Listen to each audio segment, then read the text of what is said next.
پہلے زمانے میں لوگ اپنی بیویوں پہ تہمتیں لگا دیتے تھے، یہ زنا ہے، یہ میرا بچہ نہیں ہے، بچہ پیدا ہوا نا میرا نہیں ہے.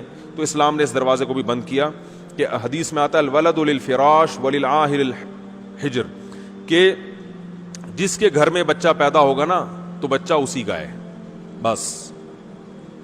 اب اس میں یہ شک کہ وہ شکل ان کی وسیم سے مل رہی ہے، پاؤں اس کے ستار سے مل رہے ہیں. وہ ایک آدمی بڑا ایک قوم کا لطیفہ، لیکن قوموں کے لطیفے سنانے سے نقصان ہوتا ہے نا. غیر مسلم قوم ہے لیکن چھوڑو، غیر مسلم کا بھی قوم کا مذاق کیوں اڑائے انسان. بہرحال ایک آدمی تھا، ان کی قوم میں کلچر تھا، ان کی عورتیں پاک دامن نہیں ہوتی تھی، تو ان کے بچہ پیدا ہوا 10واں، تو فاحشہ عورت تھی. بچہ جب پیدا ہوا 10واں تو وہ 9 سے بالکل الگ تھا، باقی 9 بچوں سے بالکل الگ تھا. تو بچے کے باپ کو شبہ ہوا کہ پتہ نہیں یہ والا میرا ہے یا نہیں ہے، لیکن بیوی سے پوچھے گا تو ظاہر لڑائی ہوگی. تو مرنے لگا جس دن موت کا وقت تھا تو بیوی سے کہا کہ اب تو بتا دے یہ کس کا ہے، کیونکہ یہ باقی 9 سے بالکل الگ تھلگ ہے. اب تو میں مر رہا ہوں، تیرا کیا بگاڑ سکتا ہوں. بیوی نے کہا صرف یہی تمہارا ہے، باقی سارے یہ اس لیے 9 سے الگ تھلگ ہے کہ سچی بچی کا تمہارا صرف. بولو بھائی، یہ تو جس کلچر میں یہ ہو، یہ جو گرل فرینڈ بوائے فرینڈ کا کلچر آ رہا ہے نا، اللہ نہ کرے کل یہی ہوگا، اور یہ ہونا شروع ہو گیا ہے. برائی کو بیان کرنا اچھا کام نہیں ہے، اس سے برائی اور پھیلتی ہے، لیکن بعض دفعہ بتانا پڑتا ہے کہ بھائی اس گرل فرینڈ بوائے فرینڈ کے کلچر کو ختم کرو، اس سے بڑی تباہی ہے. میں آپ کو بتاؤں، یہی میرے پاس لوگ آئے ہیں کہ بچہ پیدا ہو رہا ہے، شوہر کو شک ہے کہ پتہ نہیں کس کا ہے یہ اب ہمارے کلچر میں بھی شروع ہو گئی یہ چیزیں، کیونکہ شادی سے پہلے اتنی لڑکی کی بوائے فرینڈ بن چکے ہوتے ہیں کہ مرد کو اگر مرد میں ذرا سی بھی کوئی کمزوری ہے نا، کوئی عیب ہے، تو مرد کو شبہ ہوتا ہے کہ میری بیگم کہیں کسی اور کے پاس نہ جائے. جن کے گرل فرینڈ، ہر ایک کا نہیں ہے الحمدللہ، خیر غالب ہے، گرل فرینڈ بوائے فرینڈ کا کلچر جس معاشرے میں ہوتا ہے نا، وہاں یہ سسٹم شروع ہو جاتا ہے. تو بھائی، اور پھر سب فحش فلمیں دیکھ رہے ہیں، سب کا مطلب بہت بڑی تعداد میں دیکھی جا رہی ہیں. تو آپ کیسے یہ کہہ سکتے ہو کہ جو ہے وہ معاشرے میں جو ہے نا وہ بے حیائی نہیں پھیل رہی؟ تو وہ آہستہ آہستہ میاں بیوی کا اعتماد ختم ہو رہا ہے. پہلے لوگ 3 سال گھر سے باہر ہیں، ان کو پتا ہے بیوی کے بارے میں اعتماد ہے، بھائی کہیں نہیں جائے گی. عورت کو شوہر پر اعتماد ہے، بھائی 3 سال بھی امریکہ میں رہ کر آئے گا، ہمیں پتا ہے یہ کہیں اور نہیں جائے گا. لیکن اب میں نہیں کہہ رہا ختم ہوا نہیں ہے، آپ گھروں میں شک کرنے نہ شروع کر دیں، لیکن ہو رہا ہے، کیسز آنا شروع ہو گئے. اچھے لوگوں کے کیس آ رہے ہیں. ہم سے تو ہر آدمی اپنے دل کی بات کر لیتا ہے مشورہ لینے کے لیے. اچھے گھرانوں میں کیس آ رہے ہیں کہ مرد کو شبہات ہو رہے ہیں، پتہ نہیں کس کا بچہ ہے یہ. تو یہ بہت خطرناک بات ہے بھائی. گرل فرینڈ بوائے فرینڈ کے سسٹم کو کیا کرو، ختم. بیٹی کے بالغ ہوتے ہی شادی کر دو، کیونکہ اس میں ڈیزائرز تو ہیں. نیچر سے کب تک لڑو گے میرے بھائی؟ لڑکی کا دل چاہتا ہے کہ لڑکے سے دوستی لگائے، یہ دل کی چاہت ہے، یہ چاہت غلط نہیں ہے. لڑکے کا دل چاہے گا کہ میری کوئی گرل فرینڈ ہو، یہ چاہت غلط نہیں ہے. یہ چاہت کو حلال میں تبدیل کر دو. بچی بالغ ہوئی ہے، اس کو بولو بھائی جو تمہیں پسند ہے بتاؤ، شادی کر دیں گے تمہاری. نکاح کر لے، اس کا شوہر ہے، وہی بوائے فرینڈ ہے، وہی اس کا شوہر ہے، خوش ہو جائے گی. بے حیا بننے سے پہلے اس کو حلال تسکین مل جائے گی تو غلط کی طرف نہیں. انسان بائی نیچر غلط تھوڑی ہے. او بھائی، چوری کی روٹی کا کسی کا دل نہیں چاہتا. چوری پہلی دفعہ اسی لیے کرے گا جب حلال روٹی نہیں ہوگی. پھر جب ایک دفعہ چوری کی روٹی منہ کو لگ گئی، پھر حلال ملے گی بھی تو نہیں کھائے. جو چرا کے کھانے کا مزہ تھا وہ حلال میں نہیں آ رہا. تو یہ ہوتا ہے. اس لیے بچہ بالغ ہوا، بچی بالغ ہوئی، فوراً اور کر کے دیکھو کچھ بھی نہیں ہوگا. لوگ کہتے ہیں اتنی سی بچی کا نکاح کر دیا، ہائے ہائے کیسی کیسی باتیں کر رہے ہیں مولانا صاحب، ہائے ہائے سسرال والے تو کھا جائیں گے اس کو. او بھائی کر کے دیکھو یار، ہم نے تو کی اپنے رشتہ داروں میں، الحمدللہ کامیاب زندگی گزار رہی ہیں، بچیاں بھی بچے بھی سب خوش ہیں. ایسے فیملیز میں جاتا ہوں، بچہ بالغ ہوا، کان سے پکڑ کے شادی کرا دی اس کی. باپ اپنے خرچے پہ کرا دیتا ہے، کوئی بات نہیں یار میری بہو ہے، جہاں میں نے اتنی بیٹیوں کو کھلایا ایک بہو کو بھی کھلا دوں گا میں، اور اللہ پھر برکت بھی دیتا ہے. بس باپ چاہتا ہے میری پینٹ میں جتنے پیسے میرے ہی ہیں، اپنے بیٹے کو نہیں دوں گا میں، ٹھیک ہے نا، نہ بیٹی کو دوں گا نہ بہو کو دوں گا. پھر یہی نتیجہ نکلتا ہے کہ پھر وہ بیٹا بھی نہیں خرچ کرتا باپ پر. او بھائی، رشتہ داروں میں سب کی آمدن، بولو بھائی، سب کے لیے، سب مل جل کے کھائیں. پٹھانوں میں دیکھو کیا ہوتا ہے، کوئٹہ میں اور ادھر، بڑا بھائی اپنے چھوٹے بھائیوں کی شادیاں اپنے خرچے پہ کر رہا ہوتا ہے. یہاں باپ نہیں کر رہا ہوتا، یہاں ابا نہیں کر رہے ہوتے، وہاں بڑے بھائی کر رہا ہوتا ہے کہ چھوٹے ایک کما رہا ہے تو چھوٹے بھائیوں کی بھی شادیاں، چل بھائی بسم اللہ، ٹھیک ہے نا، خوش ہیں سارے اکٹھے رہ کے کھا رہے ہوتے ہیں. تو ہمارے ہاں عجیب سا سیٹ اپ شروع ہو گیا ہے یہ ہر آدمی کہتا ہے بس میری پینٹ میرا بٹوا میرے پیسے. تو نتیجہ یہ نکلتا ہے کہ بہویں پھر سسر کا احترام نہیں کرتی. وہ کہتی ہیں یہ محبت باپ جیسی چاہتا ہے, خرچہ باپ جیسا کرنے کے لیے تیار. ارے اس کو پتا ہے میرے ابا نے تو مجھے ساری زندگی کھلایا پلایا. سسر کا پتا ہے یہ تو میرے میاں کو شادی نہیں کرنے دے رہے تھے جب تک خود اسٹیبل نہیں ہوئے, تو انہوں نے تو شادی بھی نہیں کرنے دی, اور شادی کرنے کے بعد بھی یہ اب ایک دھیلا خود خرچ نہیں کرتے. تو باپ بن کے دکھاؤ یار, کرو خرچ, کھلاؤ پلاؤ, پھر اولاد بھی تمہیں باپ بنائے گی, پھر اولاد تم پہ بھی خرچ کرے گی. یہ ہمارا کلچر تھا جو اب آہستہ آہستہ ختم. باپ ہمیشہ اولادوں کو کھلاتا تھا, بہوؤں کو بھی, پھر جب بوڑھا ہوتا تھا سارے مل کے اس کو کھلاتے تھے, فخر کرتے تھے یار میں خرچ کروں گا, نہیں میں خرچ کروں گا, میں خرچ کروں گا. اب وہی ہو رہا ہے گوروں والا سیٹ اپ. ابا کہہ رہے میری پینٹ میرے پیسے, ٹھیک ہے نا.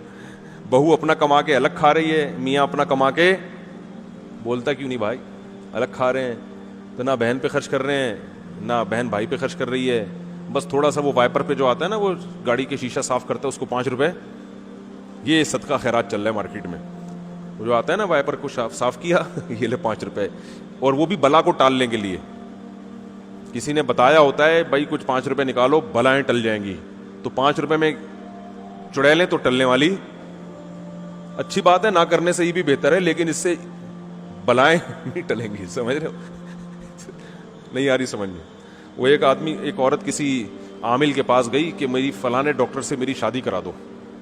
عامل نے کہا 5 لاکھ روپے لگیں گے. اس نے کہا نہیں 500 روپے یہ فیس ہے میری. عامل کرا تو سکتا نہیں ہے, تو عامل نے کہا 500 روپے میں تیرے کو ڈاکٹر نہیں ملے گا. تو یہی ہو رہا ہے کہ 5 روپے میں ہم بلائیں کیا کر رہے ہیں, ٹال رہے ہیں. ایسا کرو گے تو کوئی بھی نہیں آئے گا. تو اللہ نے زنا کی سزا بیان کی کہ نفرت, اور پھر یہ حکام بیان کیے کہ مرد کو اولاد کی نفی کی اجازت نہیں. آپ کے یہاں بچہ پیدا ہوا تو شروع سے ہی پاک دامن عورت سے شادی کرو, نہیں کی تو اب جس ڈیزائن کا بھی پیدا ہو رہا ہے آپ کے کھاتے میں ہی ڈالے گی شریعت اس کو. سمجھ رہے ہو, نہیں آ رہی بات سمجھ میں.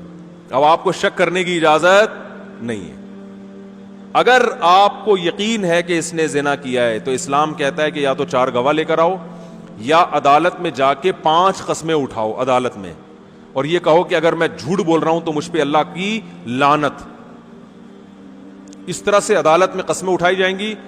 اس کے بعد عدالت عورت سے قسمیں اٹھائے گی. عورت اگر اقرار کر لے کہ میں نے زنا کیا ہے تو عورت کو رجم کر کے مارا جائے گا, اور بچہ پھر باپ کی طرف منسوب نہیں کیا جائے گا. وہ ولد الزنا بچہ کہلائے گا جس کا باپ نہیں ہوتا بیچارے کا. اور اگر عورت اقرار نہیں کرتی تو عورت کو جیل میں ڈالا جائے گا کہ بھئی یا تو زنا کا اقرار کرو یا انکار کرو. جب تک اقرار یا انکار نہیں کرتی جیل میں پڑی رہے گی. اور اگر وہ انکار کرتی ہے کہ میں نے نہیں کیا, تو اسلام کہتے ہیں ایسے انکار نہیں, 5 قسمیں. اس میں بھی یہی ہے کہ مجھ پر اللہ کا غضب اگر میں جھوٹی ہوں. اور اگر قسمیں اٹھا لیتی ہے تو مرد نے بھی قسمیں اٹھا لی, عورت نے بھی اٹھا لی. اب ہمیں نہیں پتا ان میں کون سچ ہے کون جھوٹ ہے, تو دونوں کا نکاح ختم کرا دیا جائے گا. عدالت نکاح کیا کر دے گی کہ بھئی اب تم دونوں اکٹھے نہیں رہ سکتے. عدالت نکاح کو ختم کر دے گی, اور بچے کو باپ سے منسوب نہیں کرے گی, کیونکہ باپ بچے کو ماننے کے لیے تیار نہیں ہے اور اس نے قسمیں بھی اٹھا لی ہیں. پھر بچہ ماں کی طرف منسوب ہوگا, لیکن وہ ولد الزنا بھی نہیں کہلائے گا, کیونکہ ہمارے پاس زنا کی کوئی دلیل نہیں ہے. تو یہ پورا پروسیس ہے. اب علماء یہ کہتے ہیں کہ آج عدالتوں میں یہ لعان والا عمل نہیں ہوتا, لہذا آج اگر کسی کی عورت زنا کر کے بچہ لاتی ہے, اس کی بیوی ہے, تو آپ بچے کا انکار کر نہیں سکتے, کیونکہ اسلام میں اس پروسیس سے گزرے بغیر انکار کی اجازت نہیں ہے, اور اس پروسیس پہ حکومت چلنے کے لیے تیار نہیں ہے. عدالتوں کو پتہ ہی نہیں لعان ہوتا کیا ہے. لہذا اب جس ڈیزائن کا بھی ہو, صحیح ہے نا, حتیٰ کہ زنا اپنی آنکھوں سے بھی کسی نے دیکھ لیا کرتے ہوئے, تو وہ بچہ آپ ہی کا مانا جائے گا. آپ اس کو اپنے سے نفی نہیں کر سکتے, وہ آپ ہی کا نام لگے گا اس کے ساتھ, آپ کی وراثت ملے گی اس کو. آپ 100 دفعہ کہہ دو کہ یہ میرا نہیں ہے, تو سوائے اس کے کہ اس پر آپ کو حد جاری کی جائے, سزا دی جائے, اس کے علاوہ بولو بھائی نہیں ہے. تو پہلے تو یہ آپشن تھا, اب یہ آپشن بھی نہیں ہے. تو اس لیے پہلے سے ہی انسان احتیاط کرے, نکاح جب بھی کرے پاک دامن عورت سے کرے, تاکہ اس قسم کی ٹینشنوں کی نوبت, ارے بول لو نا یار, نہیں آئے. پاک دامن عورت سے نکاح کرو بھائی, جو گھریلو عورت ہے گھر سے ادھر آ گئی, جی ہاں ہاں اس کے لیے بھی آئے تھے قرآن مجید میں. اور یہ بھی ذہن میں رکھو کہ یہ تو میں نے ایک محض ایک مزاق کے میں لطیفہ سنا دیا, 10واں بچہ پرانے نو سے ذرا مختلف ڈیزائن کا تھا. اسلام میں بچہ کسی بھی شکل کا ہو, نبی صلی اللہ علیہ وسلم کے پاس ایک کیس آیا کہ وہ صحابی کہہ رہے تھے یہ بچہ تو مجھ سے ملتا نہیں ہے, تو آپ نے فرمایا کیا تمہارے اونٹوں میں چتکبرا اونٹ پیدا ہوتا ہے؟ انہوں نے فرمایا ہاں. فرمایا حالانکہ نہ اونٹ کا باپ چتکبرا ہوتا ہے اور نہ ماں, تو یہ کیسے پیدا ہو گیا؟ انہوں نے کہا کوئی باپ دادا میں گزرا ہوتا ہے. تو آپ نے فرمایا ایسے انسانوں میں بھی ممکن ہے کہ بھائی بعض دفعہ دادا پہ شکل چلی جاتی ہے, بعض دفعہ پر دادا پہ. اب میاں کے بال بھی سلکی ہیں, بیوی کے بال بھی سلکی, بچے کے بال گھنگریالے, تو شکی آدمی خام خواہ میں بیٹھ کے شک کر رہا ہوتا ہے کہ یار اسی وجہ سے میں اپنی بیگم کو افریقہ نہیں لے جانا چاہ رہا تھا. شک آدمی اس طرح کرتا ہے نا. تو حدیث میں کیا سکھایا ہے بھائی؟ شک کرنے کی اجازت نہیں ہے, ہو سکتا ہے باپ دادا میں کوئی گزرا ہو. تو یہاں کسی بھی شکل کا, دونوں سفید چٹے ہوں اور لڑکا کالا کوڑا بالکل اندھیرے میں نظر ہی نہیں آ رہا, اتنا بلیک پیدا ہوا ہے, پھر بھی وہ آپ ہی کا ہے. اس معاملے میں شک کرنے کی اجازت بولو بھائی نہیں ہے. لوگ کہتے ہیں ڈی این اے ٹیسٹ سے, اسلام میں ایسے موقع پہ ڈی این اے کی بھی اجازت نہیں ہے. بس میاں بیوی کے پیدا ہوا تو اسلام نے اس کو چھپایا ہے, باپ ہی کا ہے, ڈی این اے کی اجازت نہیں ہے. آپ کو نہیں آ رہی بات سمجھ میں؟ اگر ڈی این اے کی رپورٹ میں آ بھی گیا نا کہ کسی اور کا ہے تو پھر بھی وہ آپ ہی کا ہے. اسلام اکارڈنگ ٹو شریعہ اس کی اجازت نہیں ہے.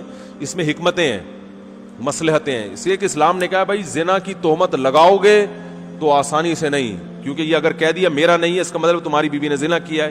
بیوی نے زنا کا مطلب تو اس کو بدکار کہہ رہے ہو, بدکار کہہ رہے ہو تو پھر جاؤ عدالت میں جا کے 5 قسمیں اٹھاؤ. ایسے ہی نہیں کہہ سکتے کسی کو آپ. اور ہمارے یہاں دیکھو بات بات پہ زنا کے الزامات لگتے ہیں کہ نہیں لگتے؟